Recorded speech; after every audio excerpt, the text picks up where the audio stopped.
Sound ಅದು? ಅದೇ ಟ್ಯಾಕ್ಟ್ರಿ ಬಂದದೆ ನಾವು ಅದಕ್ಕೆ ತಡಿ ನೋಡ್ತೆ. ಕಾಯ್ಕೋಬೇಡ, ಬಂದೂಕ್ ಶಬ್ದ ಕೇಳ್ದಂಗೆ ಆಗ್ತದೆ. ಕಾಯ್ದೆ ಬಂದದೇನ ಅದೇ ಕಳ್ರಲ್ಲ ಅಂತ ಬಂದು ಕಡ್ಕೊಬಾರ್ದು. ಎಂತ ಪ್ರಾಣಿ ಸೌಂಡ್ ಕೇಳ್ದಂಗೆ ಆಗ್ತಾ ಇದೆ. ಹಾ, ಕಾಡು ಕೋಳಿ ಇರ್ಬೇಕು. ಆಗಿದ್ದಾಗ್ಲಿ, ನಾ ಹೋಗಿ ನೋಡ್ಕೊ ಬರ್ತೆ. ನೀ ಇಲ್ಲೇ ಇರು. ಹುಷಾರಿ, ಒಂದೇ ಸಲ ಮೈ ಮೇಲೆ ಆಗ್ಬಿಡ್ತದೆ ಅದು.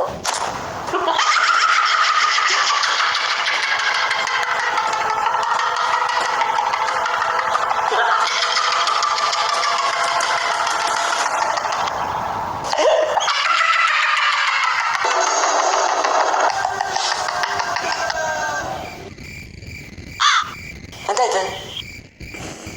ಕಾಡು ಕೋಳಿನ